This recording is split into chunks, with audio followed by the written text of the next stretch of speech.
जय हिंद दोस्तों, मैं हूं आपका दोस्त के बी। और चलिए कल के प्रश्नों के रिवीजन के साथ में आज के इस वीडियो की हम शुरुआत करते हैं।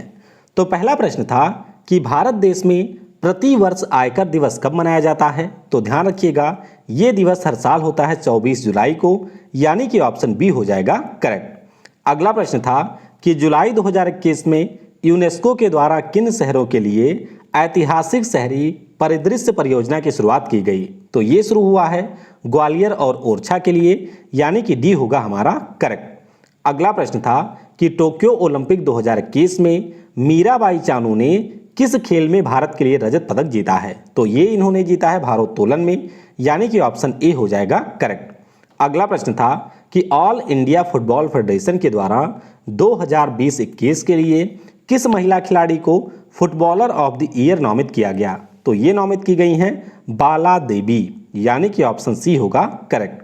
अगला प्रश्न था कि जुलाई 2021 में सिक्किल आर भास्करन का निधन हुआ, वह हमारे किस वाद्य यंत्र से संबंधित थे। तो ये आपके वायलिन बजाते थे, यानी कि ऑप्शन डी होगा यहाँ पर करेक्ट।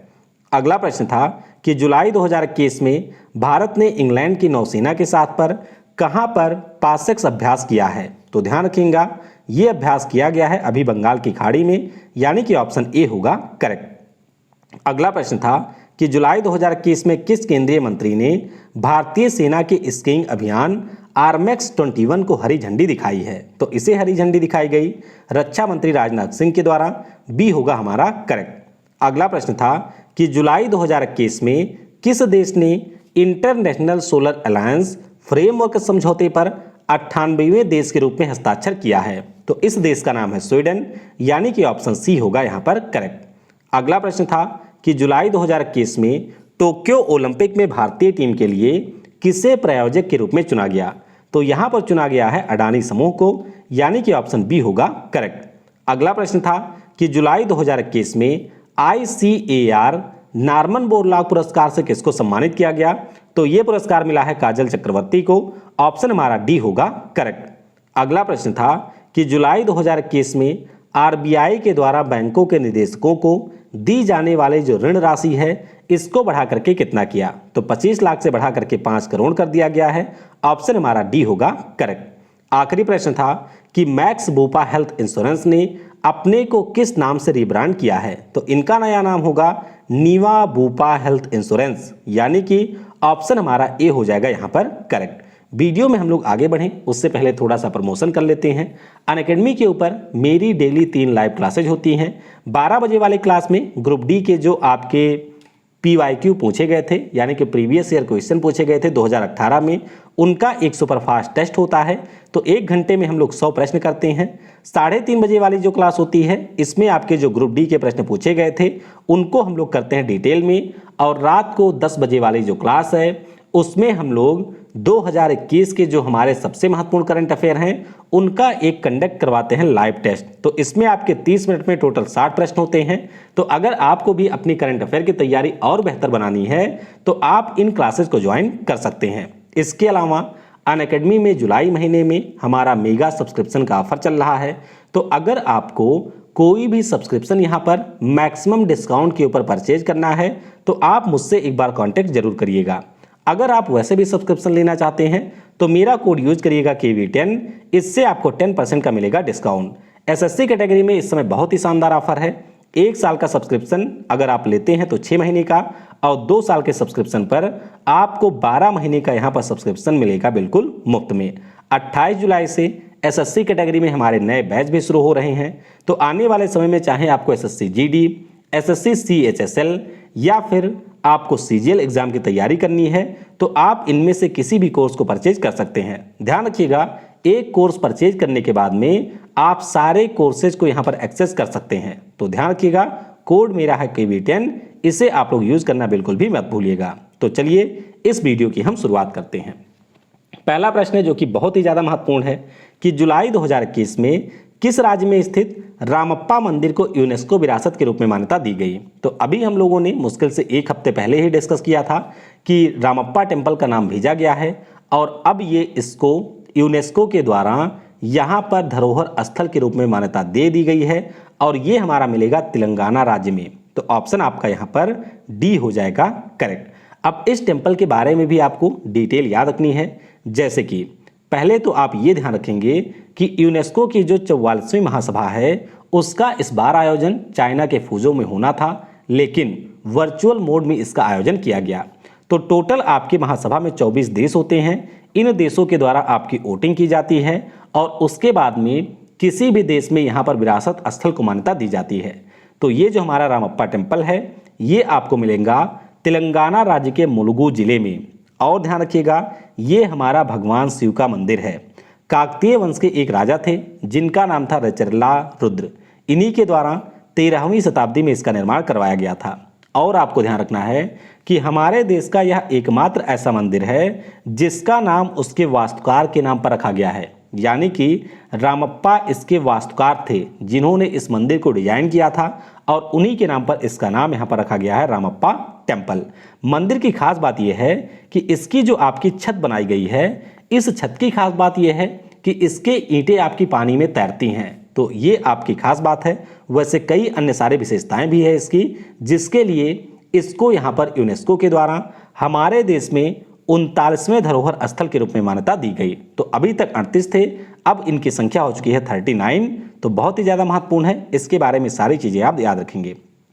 अगला प्रश्न है कि जुलाई 2021 में किस खिलाड़ी ने विश्व कैडेट कुश्ती चैंपियनशिप में स्वर्ण पदक जीता है? तो ये पदक जीता यहाँ पर प्रिया मलिक ने। और आपने देखा होगा कि कल बहुत सारे लोगों ने यहाँ पर पोस्ट कर दिया कि इन्होंने ओलंपिक में पहला गोल्ड जीत लिया है हमारे देश के लिए। तो दरअसल आपकी प्रिया मलिक ने विश्व कैडेट कुश्ती चैंपियनशिप जो हो रही है उसमें जीता है गोल्ड मेडल। तो ऑप्शन आपका यहाँ पर सी हो जाएगा करेक्ट। तो ये हमारे यहाँ की रेसलिंग की खिलाड़ी हैं।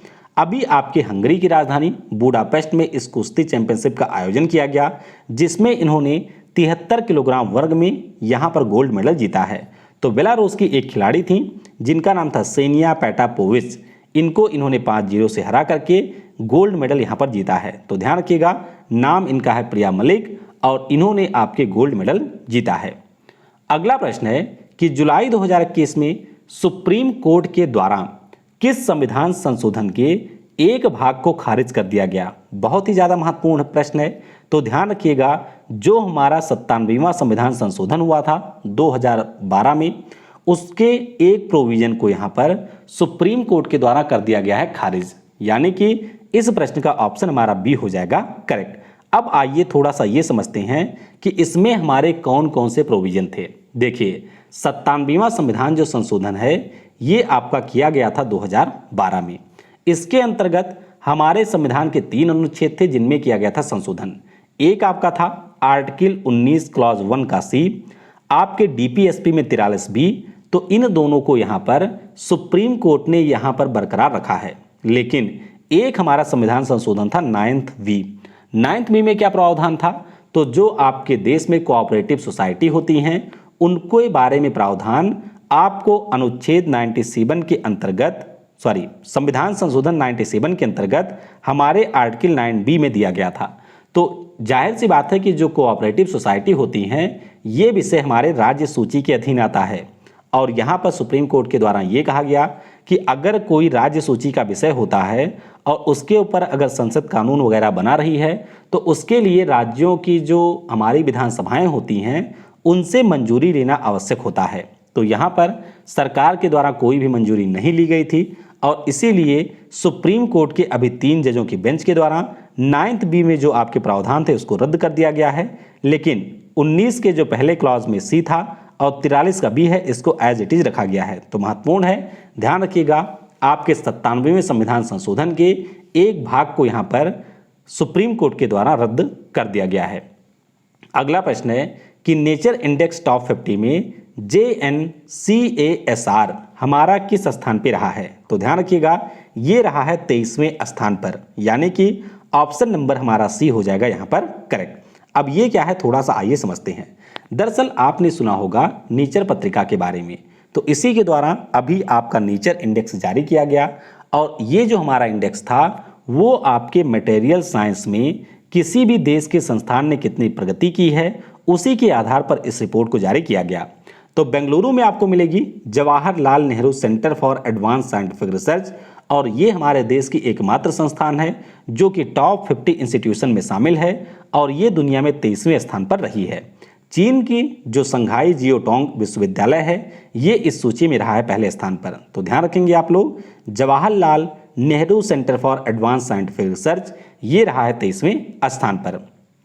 अगला प्रश्न है कि जुलाई 2021 में संयुक्त राष्ट्र कर समिति में सदस्य के रूप में किसे नियुक्त किया गया? तो यहाँ पर नियुक्ति हुई है रश्मि आर दास की, यानी कि इस प्रश्न का ऑप्शन हमारा बी हो जाएगा करेक्ट।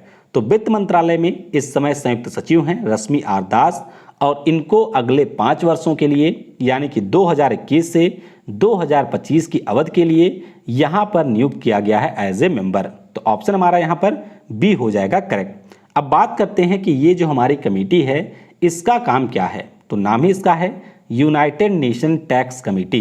तो मुख्य रूप से जो भी हमारे दुनिया के देश हैं उनको यहाँ पर इस कमेटी के द्वारा जो हमारे कर के ऊपर नीतियाँ हो सकती हैं उनके बारे में जानकारी यहाँ पर दी जाती है कि किस प्रकार की नीतियाँ आपको यहाँ पर बनानी चाहिए। तो ध्यान रखेंगे रश्मि आर दास इसके अभी सदस्य बने हैं।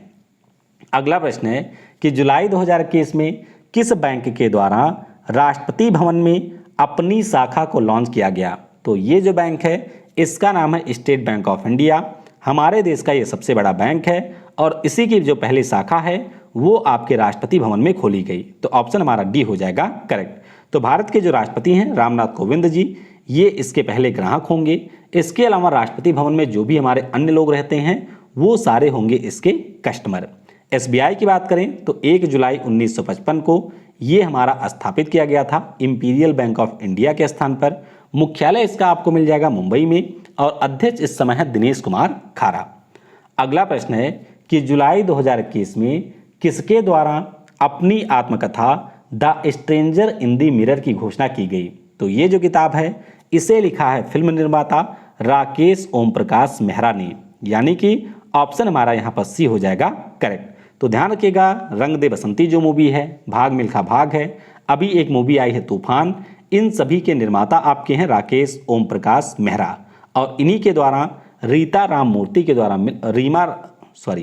रीता राम मूर्ति के साथ में मिलकर के इस पुस्तक को यहाँ पर लिखा गया है। तो ऑप्शन हमारा यहाँ पर सी हो जाएगा करेक्ट। अगला प्रश्न है कि जुलाई 2021 में भारतीय सेना के द्वारा रिमोट एरिया में चिकित्सा सहायता देने के लिए किस ऑपरेशन को लॉन्च किया गया है? तो इस ऑपरेशन का नाम है ऑपरेशन सद्भावना। तो बस आपको इतना याद रखना है कि भारतीय सेना के द्वारा जो भी हमारे दूर दराज के क्षेत्र हैं या फिर ग्रामीण क्षेत्र हैं वहां पर चिकित्सा सहायता देने के लिए ऑपरेशन सद्भावना की शुरुआत की गई। तो ए हो जाएगा करेक्ट। अगला प्रश्न है कि किस देश के द्वारा यूनाइटेड नेशन जनरल असेंबली में प्रस्तुत विजन फॉर एवरीवन प्रस्ताव को मंजूरी दी गई? तो ये जो प्रस्ताव है अभी पेश किया गया है बांग्लादेश के द्वारा और यूनाइटेड नेशन जनरल असेंबली के जो मेंबर हैं उन्होंने अपनी इस पर सहमति दे दी। तो ऑप्शन हमारा बी हो जाएगा यहाँ पर करेक्ट। दरअसल यूनाइटेड नेशन में जो हमारी बांग्लादेश की राजदूत हैं नाम इनका है रबाब फातिमा। तो इन्हीं के द्वारा इस प्रस्ताव को यहाँ पर प्रस्तुत किया गया। प्रस्ताव में क्या था? तो प्रस्ताव में ये कहा गया है कि यूनाइटेड नेशन का ये टारगेट है कि वर्ष 2030 तक विश्व के जो 1.1 बिलियन लोग हैं यानी कि 110 करोड़ लोग हैं उनको आंखों की सुरक्षा के लिए स्वास्थ्य देखभाल की सुविधा दी जाए। तो इस प्रावधान के साथ में यहाँ पर विजन फॉर एवरीवन को यूनाइटेड नेशन के द्वारा अडॉप्ट किया गया है। तो ध्यान रखिएगा ऑप्शन हमारा यहाँ पर बांग्लादेश होगा करेक्ट। अगला प्रश्न है कि जुलाई 2021 में किस आईआईटी संस्थान ने टेक्नोलॉजी इनोवेशन हब को लॉन्च किया है? तो इसे लॉन्च किया गया है आईआईटी कानपुर के द्वारा, यानी कि ऑप्शन हमारा सी हो जाएगा करेक्ट। अब ये आपका है क्या, यानी कि टेक्नोलॉजी इनोवेशन हब है क्या? तो मुख्य रूप से जो भी हमारी एंटी ड्रोन टेक्नोलॉजी होती हैं या फिर आपके घुसपैठ वगैरह होते हैं तो इनका पता लगाने के लिए ये एक प्रणाली है और इसी का नाम है प्रौद्योगिकी नवाचार हब। तो इसे अभी आईआईटी कानपुर के द्वारा डेवलप किया गया है। तो बस आपको इतना यहाँ पर इसके बारे में ध्यान रखना है। अगला प्रश्न है कि जुलाई 2021 में किस देश में 308 मिलियन वर्ष पुराने उंगली के आकार के एक जीवाश्म की खोज हुई है? तो ये देश है अमेरिका जहां पर इसकी खोज हुई है। तो ऑप्शन हमारा ए हो जाएगा करेक्ट। तो देख सकते हैं कुछ इस प्रकार से इसकी खोज हुई है। कुछ हमारे जीवाश्म वैज्ञानिक थे जिनके द्वारा अमेरिका में इसकी खोज की गई है। तो जीवाश्म की बात करते हैं तो ये आपके छिपकली के आकार का है और इसमें आपको माइक्रोसोर नामक जीव के कुछ अंश भी देखने को मिले हैं। तो ऑप्शन हमारा यहाँ पर ए यानी कि अमेरिका होगा करेक्ट। अगला प्रश्न है कि जुलाई 2021 में किस देश के द्वारा जोगाजोग नाम से सोशल मीडिया प्लेटफॉर्म विकसित करने की घोषणा की गई? तो ये घोषणा की है बांग्लादेश ने, यानी कि ऑप्शन यहाँ पर सी हो जाएगा करेक्ट। आप सभी को ये पता होगा कि जो भी हमारे सोशल मीडिया साइट्स हैं, चाहे हम ट्विटर की बात करें, फेसबुक की बात करें या फिर व्हाट्सएप की बात करते हैं, ये सारी आपकी विदेशी कंपनियां हैं। यानी कि हो सकता है कि हमारा जो भी डेटा इनके पास रहता हो उस डेटा का इनके द्वारा गलत तरीके से यूज किया जाता हो। तो इसीलिए बांग्लादेश की सरकार का ये प्लान है कि फेसबुक के स्थान पर ये अपने देश में एक ऐप लॉन्च करेंगे जिसका नाम होगा जोगाजोग, और व्हाट्सएप के तौर पर यहाँ पर अल्पन नाम के ऐप को विकसित किया जाएगा। तो ध्यान रखिएगा, बांग्लादेश की सरकार का ये प्लान है। बांग्लादेश की आपकी पीएम है शेख हसीना जुल्फों वाली, और यहाँ की मुद्रा आपकी टका है और राजधानी आपको मिलेगी ढाका में। तो ये पॉइंट आपको ध्यान रखना है। तो चलिए अब हम लोग कल के प्रश्नों का उत्तर जान लेते हैं। पहला प्रश्न था कि जीव मिल्खा सिंह हमारे किस खेल से संबंधित हैं? तो मिल्खा सिंह के ये पुत्र हैं, गोल्फ के हमारे ये खिलाड़ी हैं। अगला प्रश्न था कि निर्मल मिल्खा सिंह जो कि मिल्खा सिंह की वाइफ थी, इसी साल इनका निधन हुआ है, ये किस खेल से संबंधित थी? तो महिला वॉलीबॉल टीम की ये कप्तान थी। ऑप्शन हमारा यहाँ पर वॉलीबॉल हो जाएगा करेक्ट। अच्छा, वॉलीबॉल की बात हुई है तो ये भी ध्यान रखिएगा कि हमारे दो पड़ोसी देश, एक है नेपाल, दूसरा है श्रीलंका, इन दिनों का जो राष्ट्रीय खेल है वो भी आपका वॉलीबॉल है। अगला प्रश्न था कि भवानी देवी किस खेल से संबंधित हैं? तो टोक्यो ओलंपिक के लिए इन्होंने पार्टिसिपेट किया हुआ है, यानी कि क्वालिफाई किया हुआ है, और ये हमारे यहाँ पर फेंसिंग यानी कि तलवारबाजी से संबंधित हैं। अगला प्रश्न था कि जी साथियान किस खेल से संबंधित हैं? तो ये हैं टेबल टेनिस के खिलाड़ी, और इस साल जो आपकी 82वीं राष्ट्रीय टेबल टेनिस चैंपियनशिप हुई है उसके पुरुष एकल का खिताब भी इन्होंने जीता हुआ है। आज के वीडियो से आपके लिए प्रश्न है कि फवाद मिर्जा, जसप्रीत बुमराह, सौरभ चौधरी और शरद कमल, ये चारों खिलाड़ी हमारे किन खेलों से संबंधित हैं, उसके बारे में आपको नीचे कमेंट में बताना है। तो वीडियो को समय देने के लिए आप सभी को बहुत बहुत धन्यवाद। जय हिंद, जय भारत, और सबसे जरूरी, पढ़ेगा भारत तो बढ़ेगा भारत।